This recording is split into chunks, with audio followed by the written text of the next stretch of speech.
जय माता रानी जी की। आज हम एक ऐसी पवित्र यात्रा की ओर प्रथम कदम रखने जा रहे हैं जो ना तो बाहरी जगत की ओर जाती है और ना ही सांसारिक उपलब्धियों की खोज में भटकती है। ये यात्रा है भीतर की, हृदय की गहराई की, आत्मा की ओर, परम सत्य की ओर। ये यात्रा है स्वयं को जानने की और अपने अस्तित्व के मूल प्रश्नों के उत्तर खोजने की और उस अनंत शांति को प्राप्त करने की जो केवल आत्म जागृति से ही संभव है। आज हम जानेंगे कि साधना की शुरुआत कैसे की जाए और आध्यात्मिक मार्ग पर पहला कदम क्या होता है और वह प्रेरणा कहाँ से आती है जो हमें इस पथ पर चलने को प्रेरित करती है। जब जीवन में बार बार यही प्रश्न मन में गूंजने लगे, मैं कौन हूँ, मेरे जीवन का उद्देश्य क्या है, तब समझ लीजिए कि आपकी आत्मा जागृत हो रही है।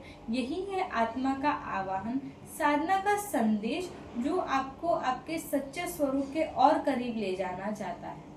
एक ऐसी यात्रा जो आपको आपके भीतर की अशांति को शांत करे, जो आपके मन को निर्मल बनाए और प्रत्येक कदम पर आपको आपके वास्तविक स्वरूप के और निकट ले जाए।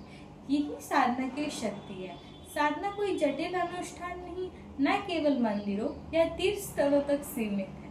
साधना वो पवित्र प्रक्रिया है जो हमें हमारे भीतर के छुपे ईश्वरीय अंश से हमें जोड़ती है। ये मन की शुद्धि, आत्मा की जागृति और जीवन के परम उद्देश्य को समझने का एक मार्ग है। तो अपने मन को स्थिर करें, अपनी सांसों को शांत करें और मेरे साथ इस पवित्र यात्रा में कदम बढ़ाएं। साधना वह सेतु है जो हमें न केवल स्वयं से अपितु उस परमेश्वर से भी जोड़ती है जो हमारे हृदय में विराजमान है। भगवद गीता में श्री कृष्ण अर्जुन को उपदेश देते हुए कहते हैं, कर्मण्यवाधिकारस्ते मा फलेषु कदाचन। बिना फल की इच्छा के कर्म करना ही साधना का सार है। साधना जटिल अनुष्ठान नहीं बल्कि छोटी छोटी आदतें हैं।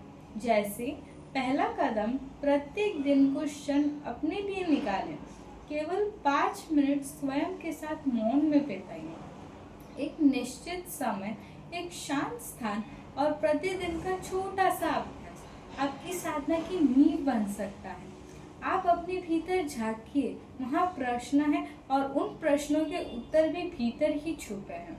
मौन वह दर्पण है जो आपको आपके सच्चे स्वरूप का दर्शन कराता है। दूसरा कदम, शुद्ध आहार और विचार। जैसा अन्न वैसा मन, जैसा विचार वैसा व्यवहार।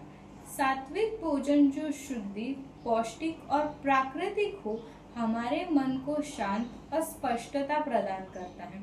साथ ही सकारात्मकता और शुद्ध विचार हमारे भीतर के प्रकाश को प्रज्वलित करते हैं। यदि संभव हो तो किसी ज्ञानी संत, आत्मज्ञानी गुरु या मार्गदर्शक से जुड़े। गुरु वह दीपक है जो अंधेरे में मार्ग दिखाता है। गुरु बिना ज्ञान अधूरा रहता है और साधक भटकने का खतरा रहता है। साधना कोई दिखावा नहीं, ये आत्मा की पुकार है। छोटे छोटे कदम, प्रतिदिन का अभ्यास और सच्ची श्रद्धा, यही है आध्यात्मिक यात्रा की शुरुआत। आधुनिक जीवन में साधना हमें संतुलन देती है। ये हमें याद दिलाती है कि हमारी असली पहचान हमारे काम या उपलब्धियां नहीं बल्कि हमारी आत्मा है। छोटे छोटे प्रयास जैसे रोज ध्यान, मंत्र जप हमारे जीवन को एक नई दिशा दे सकता है। सनातन धर्म हमें ये सिखाता है कि प्रत्येक व्यक्ति के मन में ईश्वर विद्यमान है। साधना वह पथ है जो हमारे ईश्वरीय अंश से हमें जोड़ता है। ये हमें सिखाता है कि सच्चे सुख बाहरी वस्तुओं में नहीं बल्कि हमारे भीतर की शांति और आत्म जागृति में है। साधना के माध्यम से हम न केवल स्वयं से अपितु उस परमेश्वर से भी जुड़ सकते हैं, उनको जान सकते हैं जो इस सृष्टि का आधार है।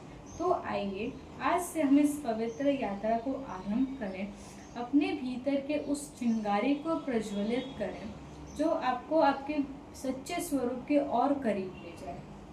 माता रानी आपके सारे संकटों का निवारण करें, उनका आशीर्वाद सदा आपके साथ रहे और उनकी कृपा से आप इस आध्यात्मिक यात्रा में सदा प्रगति करें।